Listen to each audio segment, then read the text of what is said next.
Okay students, next பாருங்க. Third பார்ட்ல same continues பாருங்க. Equality in Indian constitution. So இதுக்கு முன்னாடி நம்ம எதை பார்த்துருந்தோம்? Equality of opportunities and education. அதுக்கு முன்னாடி ஹியூமன் டிக்னிட்டி பார்த்தோம். ஸோ இப்போ நம்ம பார்க்க போகிறது equality in Indian constitution. So நம்மளுடைய இந்தியன் கான்ஸ்டியூஷனில் என்ன ஈக்குவாலிட்டி அப்படின்றது கொடுத்துருக்காங்க. Almost the constitution all the countries in the world have granted equality. Likewise, the Constitution of India has also granted equality to all citizens by providing articles for 14 to 18. So நம்மளோட வேர்ல்டில் இருக்கக்கூடிய எல்லா நாடுகள்லையும் பார்த்தீங்க அப்படின்னாக்கா இந்த அரசியல் அமைப்பு அப்படின்றது பார்த்தீங்கன்னாக்கா மக்களுக்கான ஒரு சமத்துவத்தை தான் கொண்டு இருக்கு. ஸோ இதே மாதிரி பார்த்தீங்கன்னா நம்மளுடைய இந்தியன் கான்ஸ்டியூஷன்லேயும் வந்துட்டு நம்மளுடைய குடிமக்கள், நம்மளுடைய சிட்டிசன், நம்ம குடிமக்களுக்கு பார்த்தீங்க அப்படின்னாக்கா அவங்களுடைய பார்ட்டில் பார்த்தீங்கன்னாக்கா 14 to 18 அப்படின்ற சட்டப்பிரிவில் வந்துட்டு நம்மளுடைய ஈக்குவாலிட்டியை பற்றி சொல்லியிருக்காங்க. ஸோ அதில் பார்த்தீங்கன்னா equality before law and equal protection of law have been further strengthened in the Indian Constitution under Article 21. So அப்போ இதில் பார்த்தீங்கன்னா ஃபர்தராக என்ன சொல்லியிருக்காங்கன்னா நம்மளுடைய equality before law and equal protection. So சட்டத்தின் முன்னாடி வந்துட்டு எல்லாருமே சமம். அது மட்டும் இல்லாமல் எல்லாருக்குமே சட்டத்தின்படி ஒரு சமமான பாதுகாப்பு வந்து வழங்கப்படுறது அப்படின்னு சொல்லியிருக்காங்க. ஸோ இதில் வந்துட்டு பார்த்தீங்கன்னாக்கா இந்த எல்லாருமே ஈக்குவல் அப்படின்ற ஒரு மெத்தடை வந்துட்டு நம்மளுடைய ஆர்டிக்கல் 21 வந்துட்டு பார்த்தீங்க அப்படின்னாக்கா சொல்லப்பட்டு இருக்கு. ஸோ இதில் பார்த்தீங்கன்னா ஃபர்ஸ்ட் இந்த பாக்ஸ் பாருங்க. ஆர்டிக்கல் 14, 15, 16, 17, 18 கொடுத்துருக்காங்க. மேலே கொடுத்தாங்க இல்லையா? ஸோ 14 to 18 அப்படின்னு சொல்லிட்டு ஸோ இதை தான் பார்த்தீங்க அப்படின்னாக்கா என்னென்ன கொடுக்கப்பட்டிருக்கு அப்படின்றத சொல்லியிருக்காங்க. ஸோ ஃபர்ஸ்ட் பாருங்க, ஆர்டிக்கல் 14 வந்துட்டு guarantees to all the people equality before law. So அப்போ ஆர்டிக்கல் 14 என்ன சொல்லியிருக்காங்க? சட்டத்தின் முன் அனைவரும் சமம் அப்படின்றத வந்துட்டு உத்தரவாதம் செய்யுது. எது உத்தரவாதம் நமக்கு கிராண்டட் பண்றாங்க? ஆர்டிகல் 14. ஆர்டிகல் 15 பார்த்தீங்கன்னாக்கா deals with the prohibition of discrimination. So நமக்கு வந்துட்டு இந்த நம்மளுடைய பாகுபாடு, அதாவது பார்த்தீங்கன்னா டிஸ்கிரிமினேஷன், நீ தீண்டாமை அப்படின்னு சொல்லலாம். ஸோ அதை பார்த்தீங்கன்னாக்கா ஃபுல்லாக ப்ரோஹிபிஷன், தடை செய்யுது. எந்த ஆர்டிக்கல் தீண்டாமையை தடை செய்யுது, பாகுபாட்டை தடை செய்யுது? ஆர்டிக்கல் 15. ஆர்டிக்கல் 16 பாருங்க, provides equality of opportunity in matters relating to employment. So அப்போ ஆர்டிக்கல் 16 வந்துட்டு நமக்கு வந்துட்டு ஈக்குவாலிட்டி ஆஃப் ஆப்பர்ச்சுனிட்டிஸ், அதாவது பார்த்தீங்கன்னா எல்லாருக்குமே இந்த பொது வேலை வாய்ப்பில் வந்துட்டு ஈக்குவல் ரைட்ஸும் ஈக்குவல் ஆப்பர்ச்சுனிட்டிஸ் வழங்கப்படுறது. அதாவது பார்த்தீங்கன்னாக்கா பப்ளிக்கோட வேலையில் வந்துட்டு நமக்கு ஃபுல் ஈக்குவல் ரைட்ஸ் வழங்கப்படுது. ஸோ ஆர்டிகல் 17 பார்த்தீங்கன்னாக்கா abolish the practice of untouchability, அதாவது பார்த்தீங்கன்னா முழுக்க தீண்டாமையை ஒழிக்கிறது.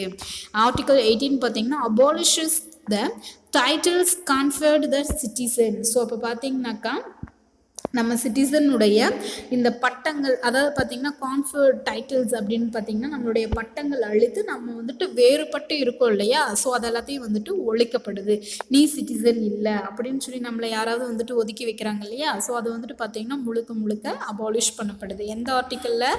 ஆர்டிக்கல் 18.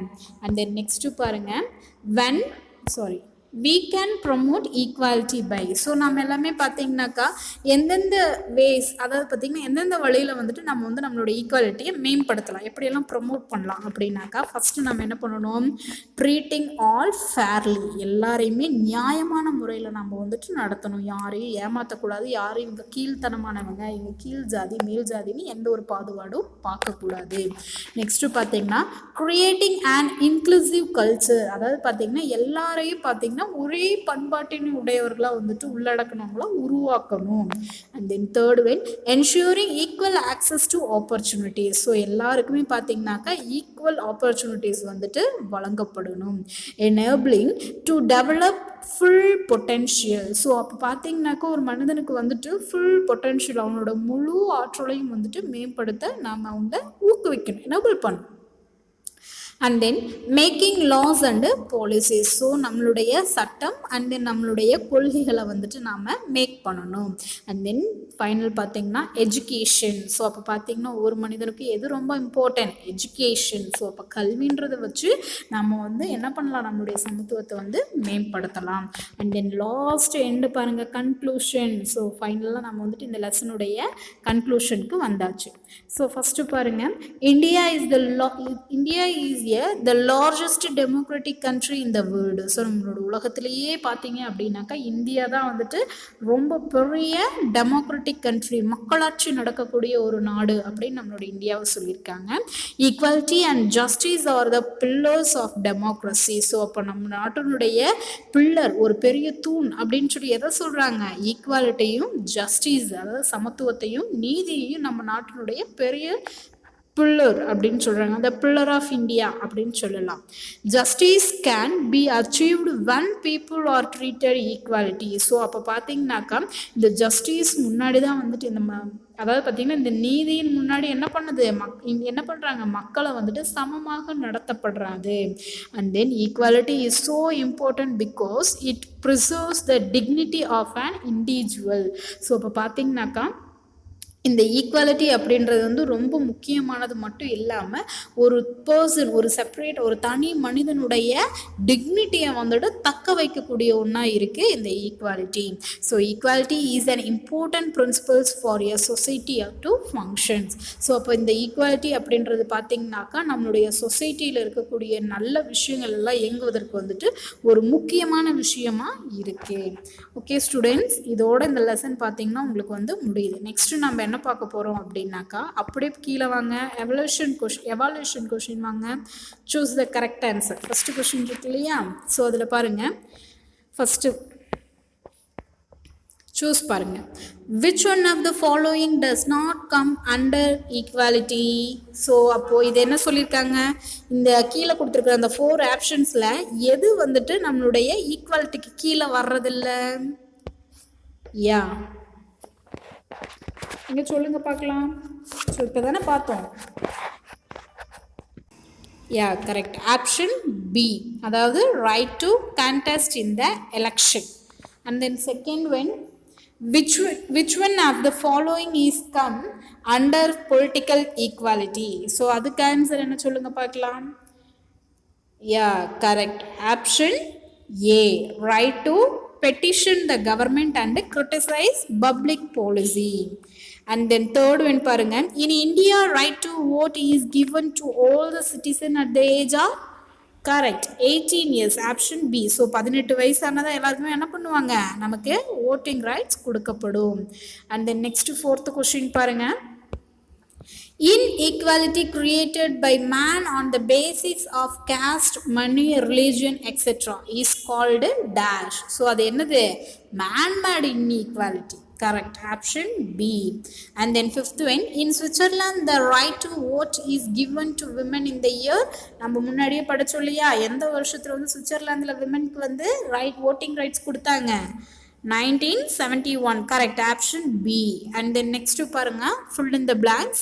So first question பாருங்க, civil equality impels equality of all before what?